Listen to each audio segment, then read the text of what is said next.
Кырсык. Мына эми бардык үмүттөрү талкаланды. Күтүлбөгөн жерден компаниянын кожоюндары алмашып калды. Жаңы жетекчилик штатты кыскартып баштады. Бирок ошондо да Мехрон акырына чейин аны жумуштан чыгарып ийерине ишенген жок. Башка бирөөнү бошотсо бошотор, мени жумуштан бошотпойт деп ойлогон. Ал бул жумушка канча күчүн, канча энергиясын берген да. Служебный лестница менен көтөрүлүп, жакшы жыйынтыкка жетиш үчүн канча деген убактысын берген да. Мунун баары бекер эле болбойт, мүмкүн эмес деп ойлогон. Бирок бүгүн ошондой болду. Анын мурунку кызматына, заслугасына карабай, жигит пособие төлөп берүү менен жумуштан бошотуу приказын алды. Бул жөнүндө биринчи билгенде кулагы тынып калгандай эле болуп, эчтеке укпай, эчтекеге реакция кылбай эле отуруп калды. Анын акылы мындай акыйкатсыздыкка ишене албай турду. 1 мүнөттөн кийин өзүнө келди. Бирок ал кызматтык документтерди өткөзүп атканда, акыркы расчетуна кол коюп атканда, чогуу иштешкендер менен коштошуп атканда бардыгын автоматтык түрдө жасады. Анын башында эмне үчүн мындай акыйкатсыздык деген суроо жаңырып турду. Көчөгө чыккандан кийин каяка барарын билбей турганда, Мехрон бүгүн аялына орой мамиле кылып, аялынын ага айткан сөзүн көтөрө албай урушуп кеткенин жөнүндө ойлоду. Ал эми түшүнүп турду. Бул конфликтке өзү күнөөлүү экенин. Сыягы акыркы күндөрдөгү Сарсоно менен жүргөнү, кабатарлануу ошол урушка алып келди. Ал аялы менен көп урушчу эмес. Бири-бирине жакшы мамиле кылышчу. Бири-бирин жакшы түшүнүшчү. Жагымсыз ситуациялар туугандардын айынан эле болчу. Ар ким өзүнүн туугандарына болушчу. Ошолор алар жаңыдан чогуу жашап башташканда эле болгон. Убакыттын өтүшү менен алар бири-бирин туура мамиле кылганды үйрөнүп калышкан туугандары менен жана башка кырдаалдарга. Эми Мехрон экөөнүн буга чейин качан акыркы жолу урушкандарын эстей албай да калган болчу. Мына эми ал азыр эмне кылышын билбей, каяка барышын, эмнеден башташын билбей, белгисиз тарапты көздөй тепселип кетип баратты. Өзүнүн негизги бай жана ийгиликтүү болуу максатына жетиш үчүн ал ушунча жылдарын короткон.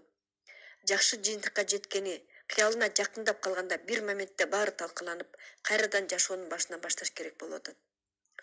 Толтура карыздары менен ал мындай оор жүктү эми сезе баштады. Ал өзүнөн эмне үчүн бул так менин башыман өтүп атат? Мен эмне күнөө кылдым эле деп суроо берип атты. Өз жөнүндө ойлонуп баратып, Мехрон жолдун кесилишинде токтоп калды. Өзүнүн терең ойлонуусу менен тегерегиндегилерин байкаган жок. Ары бери зуулдап өтүп аткан машинелерге жакын турган эле. Кызыл светофор күйгүчү өтүп кетейин деп шашылган машина ойлонуп жалдырап турган жигитти коюп кетти. Мехрон машинанын койгонунан тротуарга кулап баратып, эсин жоготуп баратып, өзүнүн бейкапар бала чагын көрдү. Атасы туулган күнүн алып берген велосипедти биринчи жолу велосипед теп атканын, велосипедти биринчи жолу велосипедден жыгылганын, ташты байкабай калып, ташты кагып, өзү газонго кулап түшкөнүн баары көз алдына тартылды. Чөпкө жыгылгандыктан жеңил эле жаракат алган. Азыр болсо асфальтка кулап баратат. Көздөрүнө от жагылышып, жигит эсин жоготту. Жана кайрадан ал 7 жашар кези кошуналардын балдары менен футбол ойноп жүргөнүн, көлгө түшүш үчүн чуркап баратканын, велосипедти менен зымылдап баратат. Шамалдан ашып, өзүнүн жакшы көргөн карманы Зорро жөнүндө кинону көрүш үчүн сабактан качып баратат.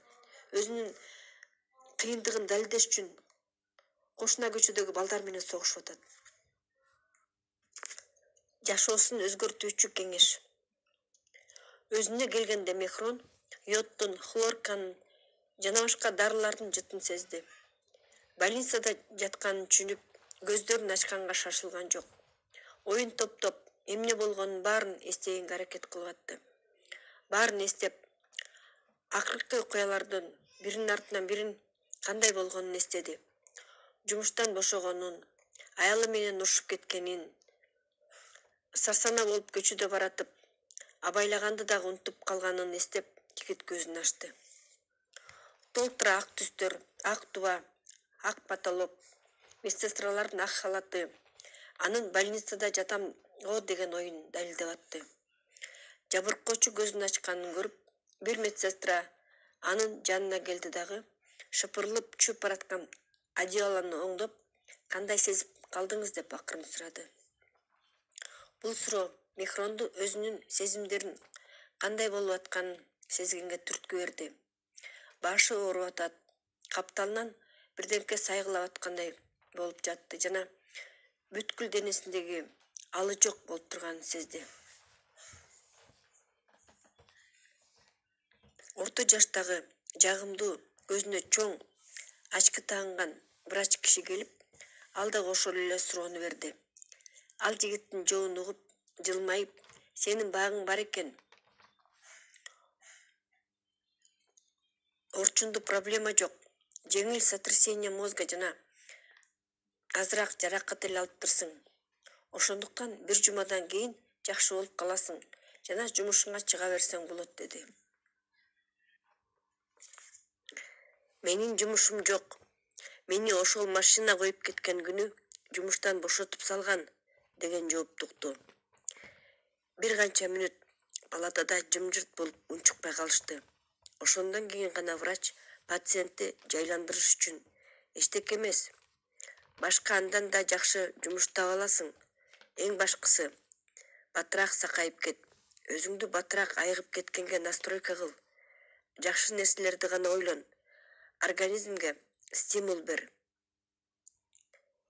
Мехрон жылмайганга аракет кылды, бирок жылмайганы дагы окшобой турду. Бир канча күндөн кийин ага сыртка чыгып сейилдеп турганга уруксат беришти.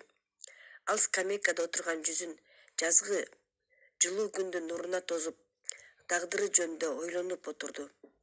Акыркы күнү кыйнап аткан баш оорусу кеткенсип калды. Эми өзүнүн проблемалары жөнүндө ойлонууга эчтеке жолтоо болбой калды. Баарынан дагы Мехронду жакынкы келечеги түшөлтүп атты. Жумушсуз калып, жаңы кырдаалдарга такыр даяр эмес экенин түшүндү. Ал бардык жагынан жетишкен, камсыз болгондой эле көрүнгөн. Квартирасы, машинасы, кымбат мебелдери анын бардык жагынан камсыз болгон, жогорку статустагы адам экенин айтып турган. Бирок Мехрон эмнеге жеткенин эми түшүнүп отурат. Эч кандай акча чогултуп албаптыр. Иштеп аткан акчасын дароо эле ар кандай максаттар үчүн коротуп салчу. Анан калса канчалык көп акча иштеп тапса, ошончолук көп коротчу. Ошентип расходдору доходдоруна пропорция түрүндө көбөйүп турчу. Акыр аягында анын үй бүлөсүндө эч кандай акча калган жок. Ал кырдаалга дагы кредитке алган квартиранын, мебелдин, бытовая техниканын карыздары кошулду. Эми квартираны кайра беришке туура келет. Анткени карыздан кутулуш керек. Буюмдарын сатканга туура келет. Антпесе кайсы акчага жашашат? Ушунча күчүн жөндөн жөн эле талаага чачыптыр. Мираждын аркасынан кубалап жүрчү экен. Ал мираждын аты байлык деп аталат. Анын оюн жанына келген врач бузду. Ал пациенттин жанына отуруп, жылмайып суроо берди. Эмне мынча ойго батып отурасың? Сенин кайгырган, кумсарган өңүңөн бир олуттуу нерсе болгондой көрүнүп атат. Мехрон оор дем алып, докторго кайгыланган көзү менен карап, бир канча секунд унчукпай калды. Айтсамбы, айтпасамбы деп. Анан мен билбей калдым эмне кылышты. Ушунча убакыт бекер эле кетиптир. Менин күчүм дагы, эрким дагы, чечкиндүүлүгүм дагы калбады. Эми баарын башынан баштаганга туура келип атат. Эмне кылышты билбей калдым. Эгерде үй бүлөм болбогондо, баарын таштап салып, ызы-чуудан алыс, тоого жалгыз кетип калып, жашоону түшүнүш үчүн ойлонот элем, балким. Мен ийгиликтин артынан кубалап жүрүп, жашоомдогу негизги нерсени унутуп койгон окшоймун. Чыныгы ийгиликке жетиш үчүн керек болгон. Врач анын сөздөрүн түшүнүү менен укту. Жада калса ушундай моменттерде айтыла турган дежур сөздөрүн айтып аны соороткон жок. Ал жөн гана: мен билем, сен биринчи эмне кылышың керек. Сен устат менен жолугушуң керек деди. Мехронду тегилип карап, анын кызыгып калганын көрүп, сөзүн улантты. Билесиңби, менин жашоомдо кыйын кездер болгон. Мен анда эмне кыларымды билбей калгам.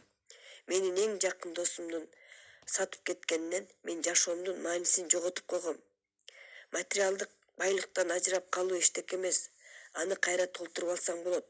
Досуңдан ажырап калган кыйыныраак. Андан дагы кыйыны өзүңдү жоготуп алганыңда. Мен тагдырыма ыраазымын. Мен Кудайга ыраазымын. Менин наставник менен жолуктурганына. Ал мага өзүмө ишенүүмө жардам берди. Жашоомдун маңызын ойлонууга жардам берди. Ал болбосо билбейм, мен эмне болмокмун. Ал мага жашоомдогу эң кыйын кезеңде жардам берген. Сага дагы ошол адам менен кезиккенге кеңеш берем. Эгер кааласаң экөөбүз чогуу баралы.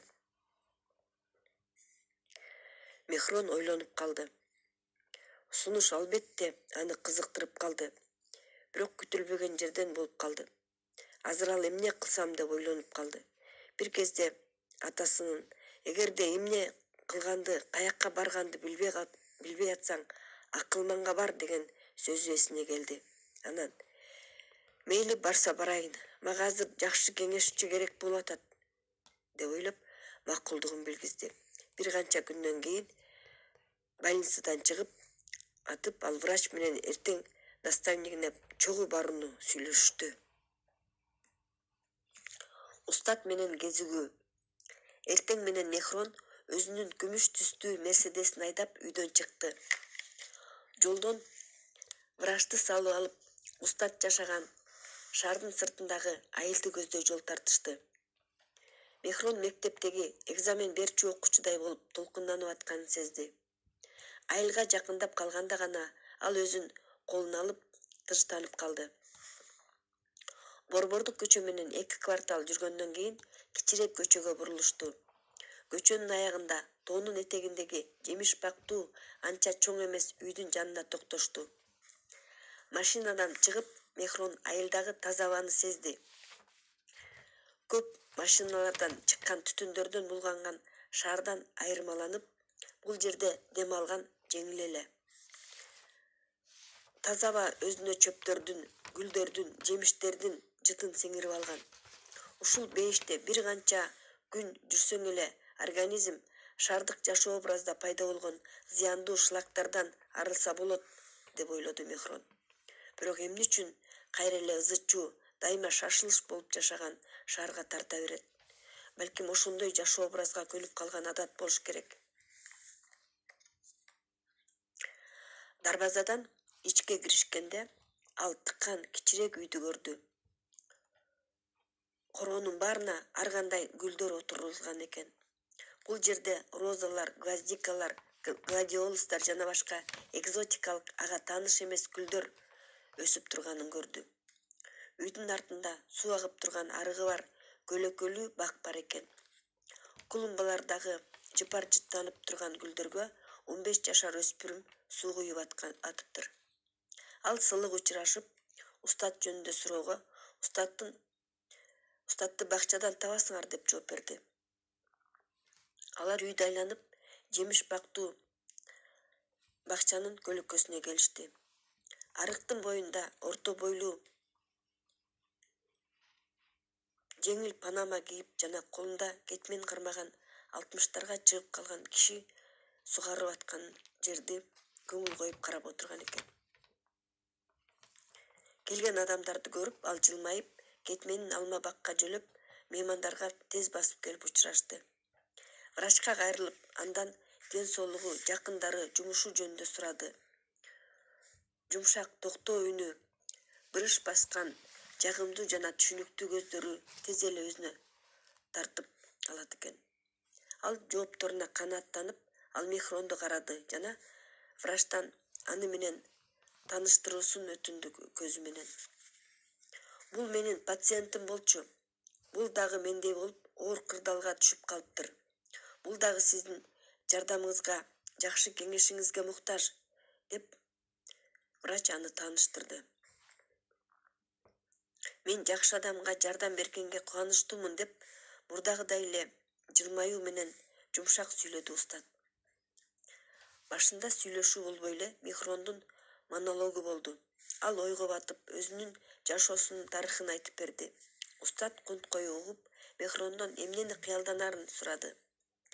Мен бай, ийгиликтүү болууну кыялданчумун. Үй бүлөлүк бактыны жана бакыбат жашоону кыялданчумун. Бирок мен азыр кайра эле жолумдун башында турам. Эмнеден баштаарымды билбей калдым, деп Мехрон кайгылуу менен жооп берди. Кеңешти бардык жерден алса болот. Дүйнөдөгү эң арзан нерсе бул кеңеш. Аны баары эле бере алат. Бекер кеңештер бул, кереги жок кеңештер. Сенин бүгүнкү акыбалың өзүнөн өзү эле пайда болуп калган жок. Бул кечээкү иш-аракетиңдин, оюңдун, жасаган ишиңдин жыйынтыгы. Бул сенин тандооң. Сен ушул акыбалга түшүш үчүн өтө көп күч жумшагансың.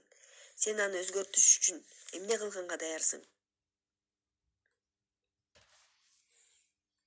Мен сиз эмне айтсаңыз ошонун баарын жасаганга даярмын, деп Мехрон ишенимдүү айтты. Сен өзүңө жакын жашаган, күчү бар, нерви бар, ден соолугу бар, жашыраак устат таап алсаң болмок. Мен сенин мугалимиң боло албайм. Сенин менин жанымда кечке жүрө берүүгө чыдамың жетпейт, деп устат жумшак айтты. Мен чыдайм. Сиз айткандын баарын жасаганга аракет кылам. Балким менде акылмандык, билим жетишпейт, бирок эгерде каалоо болсо буга жетсе болот. Менин колумда менин жашоом бар. Жашоомо өзүм гана жоопкерчиликтүүмүн. Сиздин колуңуздун акылмандуулугуңуздун жардамы менен. Балким мен бул кырдаалдан чыгып кетермин. Бирок эгерде сиз мени өзүңүзгө шакирт кылып албасаңыз дагы, мен сизге кезиккеним үчүн сизге ыраазымын, деп Мехрон чын дилинен ишенимдүү айтты. Наставниктин отказ кылганына ал эмне кылаарын билбей калды. Жумшак сүйлөгөнү менен наставник чындап отказ кылган эле. Жаш жигит ойлоду эле, толкунданган чын дилинен айтып берген өзүнүн башынан өткөн окуясынан кийин устат ага жардам бергенге макул болот деп ойлогон. Эми ал эмне кылаарын билбей калды. Анын ичинен эки ой талашып жатты. Бирөөсү, балким чын эле сага бул кереги жок. Сен билимдүүсүң, жакшы специалистсиң, көп тажрыйба бар. Сен өзүңдүн резюмең менен жумушсуз калбайсың. Мурдагыдан дагы сонун жумуш табасың, деген. Экинчи ою ага макул болбой атты. Сен так ушундай билимиң, так ушундай акылың болгон үчүн сен ушул ситуацияга кабылып калдың. Сен кимсиң азыр? Балким бул сенин тагдырыңа алып баруучу жолдур. Эмне үчүн оңой эле жеңилип бересиң жана оңой эле отказды кабыл аласың? Сен отказ алайын деп келген жоксуң го. Сенде азыр мурунку жашооң менен келечегиңдеги жашоонун тандоосу турат. Өзүң түзгөн ойлонуу деңгээлинде туруп, жашоону өзгөртүүгө жана кандайдыр бир проблеманы чечүүгө болбойт. Бир убакта Мехрондо кыялы үчүн күрөшүү үчүн чечкиндүүлүк ойгонуп кетти. Жана өзүн айтты. Устат кандай чечим чыгарса дагы, мен баары бир анын шакирти болом.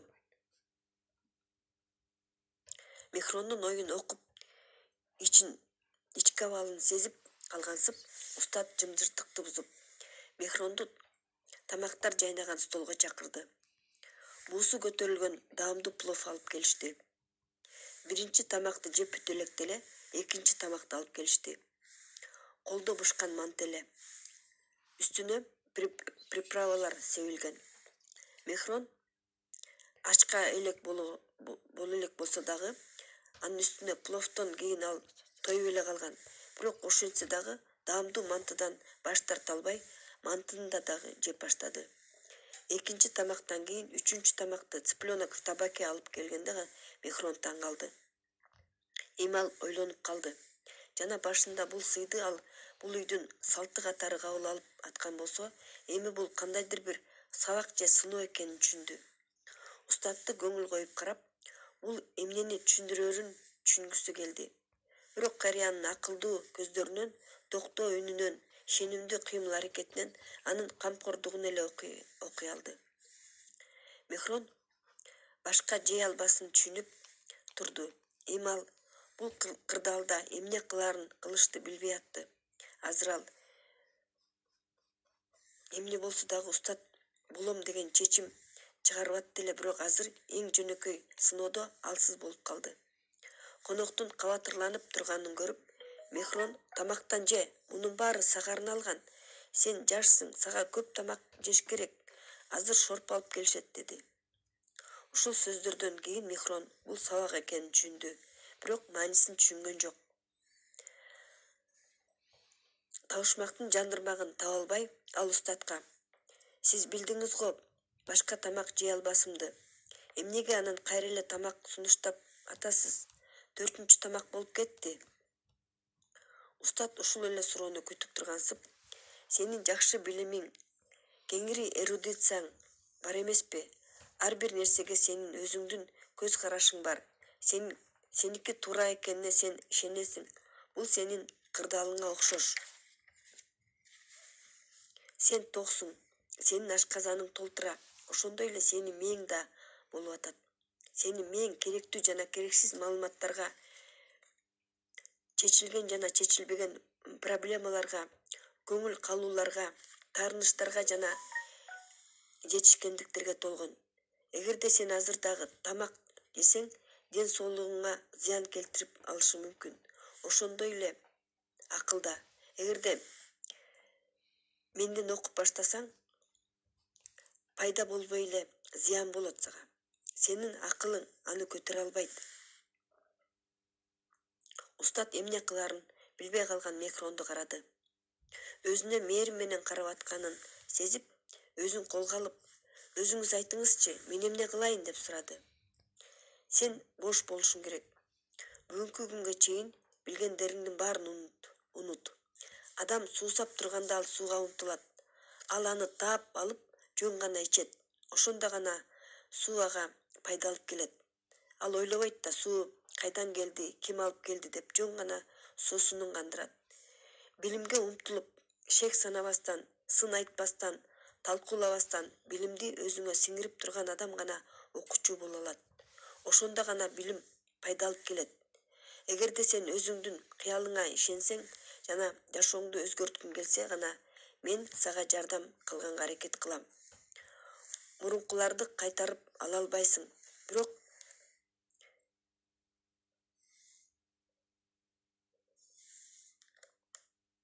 чечим өзүңдүн колуңда.